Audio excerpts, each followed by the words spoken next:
Hey guys, welcome to the bed of my truck.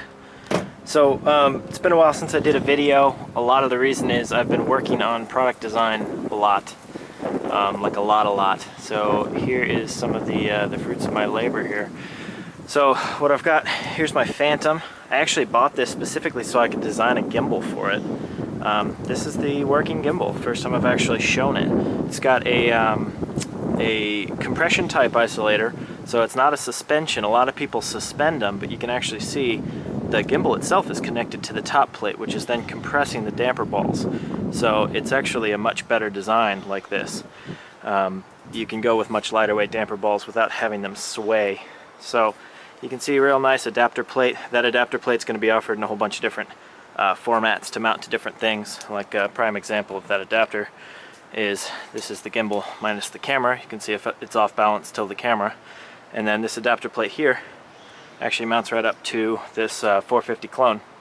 So you can see it's printed in different colors. But so back to the Phantom. This is actually on, ready to fly. You can actually see it's really well tuned. This is running an Alex Moss board. This is the Viacopter one actually.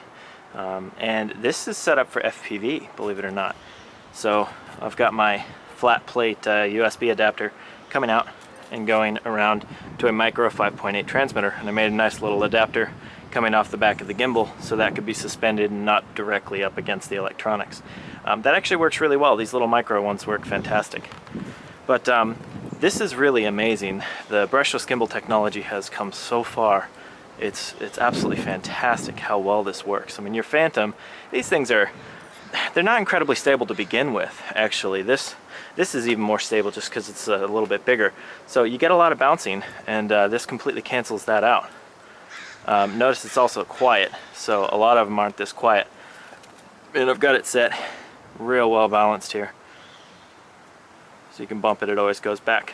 Now another cool thing I've got for the Phantom is this little tab. So I made that right there. There's actually a 7th channel on that, and this way I can control the pitch, and I've got it dialed in. So basically what you can do is just control the pitch right on the fly. Now let's move over to the little 450 setup I've got. This is running my motors, my speed controls. This is the 20 amp ESC. So it's not even the 30s, doesn't really need the 30s. And just a 450 clone frame. This is basically identical to the actual DJI frame. They're real cheap, good test platforms. Old Gemfan props, horribly off balance. I really am not a fan of Gemfan props in general. The rigidity of the blade is actually pretty good, but the props are fairly out of balance, so I'm not a big fan. Now, I did need some landing gear for it, so I actually designed around some 10 mil carbon and some 5 mil solid rod. It's a nice little landing gear platform. This is actually super stiff, real wide stance. It's wide stance so it can land pretty abruptly and not flip over, but it's also wide stance so it's less in the way of the gimbal. You can notice it's only maybe an inch or so forward of the gimbal, so it's not really in the shot. Now let me show you one thing about the gimbal I actually like quite a bit. Pull this. It is completely press fit. So you can see that gimbal does not like it. It likes to be in balance. But everything slides and snaps.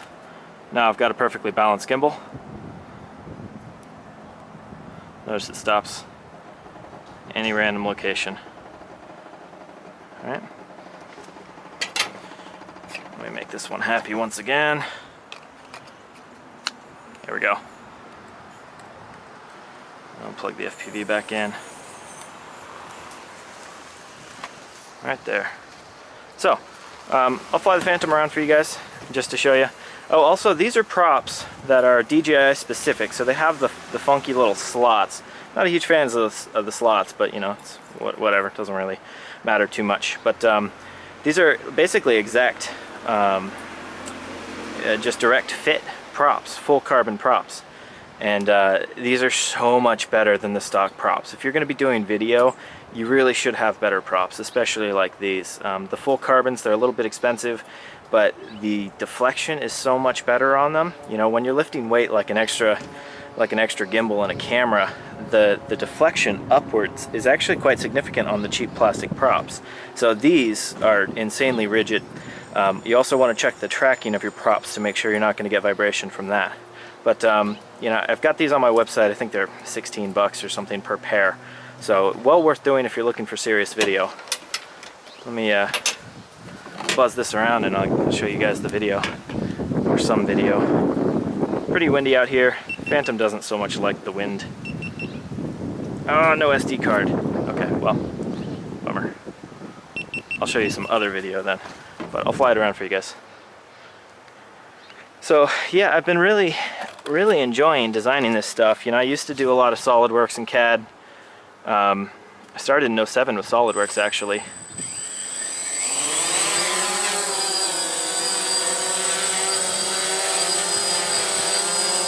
There we are. So I started quite a while ago in SolidWorks, and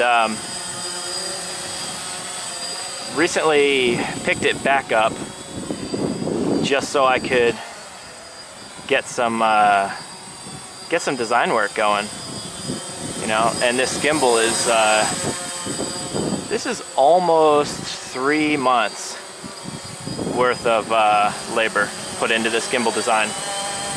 So there's a lot of work, especially gone into balancing. Not sure if you can even hear me, but balancing is really crucial, super crucial. And this is a perfectly balanced gimbal right off the bat. And I also developed the motors. So they're sort of a conventional GoPro style motor, but they're specifically to my spec. So they actually have multiple mounting options and work fantastic. They work super, super well. Now let me see if I can show you what the gimbal's actually doing up close.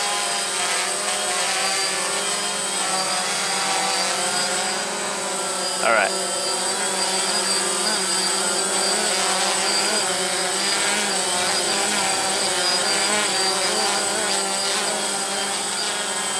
It's really, really nice.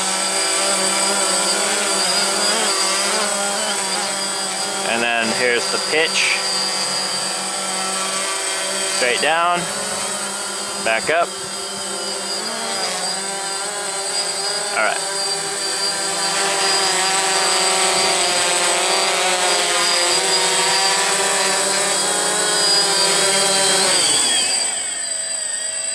And shut off. So that's my Phantom. It's pretty tricked out, and yeah, it flies okay. You know, I didn't actually particularly want to buy one, but now that I've got it, it's a fun little just pack up and go setup. Another thing I've been working on is trying to get this Phaetech DOS system working, and the DOS system is very reasonably priced. I think it's about a $150 unit. I'm thinking about bringing it into the store, but it does take quite a bit of tuning. So the only way I'll bring it into the store is if I have, you know, set frames. Like, you know, I'll bring in the 450 frame and the 550 frame, and I'll set them up with my components and make sure that I can dial them in, get them fly them as well as I can, and get them the PIDs tuned as well as I can, so I can publish those tuning parameters with the frame. So there's a lot less confusion going on, because you can really screw those systems up to the point that they don't hold altitude, position, they fly really bad. I actually really like the way the auto level flies on this. I think the auto level flies on the DOS system better than the KK2 and the NASA. GPS leaves a little to be desired in comparison to the NASA, but it's still a very nice system. So I hope you guys enjoyed watching the video. I'm gonna try to release a lot more content really soon, especially showing more of the stuff off and the designs. And I want to create a little section of my website that sells some little components that I've been making in-house here. So hopefully we'll have all that coming to fruition pretty soon. So thanks for watching, guys. You have a good day. Bye.